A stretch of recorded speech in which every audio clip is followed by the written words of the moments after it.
भूतों की नगरी में आपका स्वागत है। इस चैनल पर आपको भूत प्रेत आदि संबंधित डरावनी कहानियाँ सुनने को मिलती है। अगर आपको भी ऐसी कहानियाँ सुनना पसंद है तो हमारे चैनल को सब्सक्राइब करना ना भूलें। तो चलो बढ़ते हैं कहानी की ओर।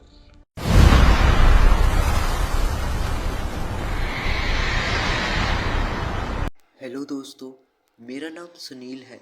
ये घटना आज से लगभग 1 साल पहले की है, जब मैं और मेरा दोस्त राहुल हम दोनों शाम को यूं ही बाइक से घूमने निकले थे। रात के करीब 9:30 बजे थे। हल्की हल्की हवा चल रही थी और सड़क लगभग सुनसान थी। हमारे गांव के बाहर एक खाली पुराना मकान है। लोग कहते थे कि वहाँ कोई नहीं रहता, लेकिन रात में अजीब अजीब आवाज़ें आती हैं। हम दोनों ने कभी इन बातों पर ध्यान नहीं दिया था। राहुल ने मजाक में कहा, चल यार, आज उस मकान को देख लेते हैं। मैंने मना किया, लेकिन जिज्ञासा ज़्यादा भारी पड़ गई। हम उस मकान के पास पहुँचे तो हमने देखा उस मकान का गेट आधा टूटा हुआ था। जैसे ही हमने अंदर कदम रखा, दरवाज़ा अपने आप धड़ाम से बंद हो गया। हम दोनों एक दूसरे को देखने लगे। मैंने कहा, शायद हवा होगी। अंदर घुपाघुप अंधेरा था। मैंने मोबाइल की टॉर्च जलाई तो देखा दीवारों पर खरोंचों के निशान, फर्श पर सूखे पैरों के निशान, और सबसे अजीब, दीवार पर किसी ने कोयले से लिखा हुआ था, मत आना, वापस जाओ। अचानक ऊपर की मंजिल से एक औरत की जोर जोर से चीख सुनाई दी, बचाओ, मुझे जाने दो। मेरे हाथ कांपने लगे। राहुल बोला, यह कोई मजाक नहीं है, चल यहाँ से निकलते हैं। जैसे ही हम मुड़े, सीढ़ियों पर किसी के दौड़ने की आवाज़ आई, लेकिन वहाँ कोई नहीं था।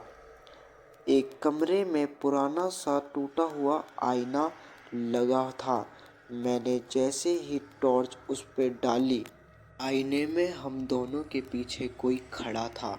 सफ़ेद बाल, झुका हुआ सिर और आँखों की पुतलियाँ एकदम काली थी। हमने जब पीछे देखा तो वहाँ कोई नहीं था, लेकिन आईने में वो अब भी खड़ा हुआ दिखाई दे रहा था और मुस्कुरा रहा। हम भागते हुए मुख्य दरवाजे तक पहुँचे। मैंने पूरी ताकत से धक्का मारा, दरवाज़ा हिला तक नहीं। उसी पल पूरे मकान में एक साथ कई लोगों की चीख गूंज उठी, जैसे दर्जनों लोग एक साथ रो रहे हो। इतनी खामोशी कि दिल की धड़कन की भी आवाज़ सुन सके। तभी किसी ने मेरे कान में फुसफुसाकर कहा, अब तुम यहीं रहोगे मेरे पास। मेरे पूरे शरीर में सिहरन दौड़ गई और तभी दरवाज़ा अपने आप खुल गया। हम दोनों बिना पीछे देखे भागे, बाइक स्टार्ट की और सीधे गांव पहुँचे। आज भी उस मकान के पास से गुजरता हूँ तो मेरा मोबाइल अपने आप बंद हो जाता है, और कभी कभी रात में भी मुझे नींद में वही आवाज़ आती है, मत आना, वापस जाओ।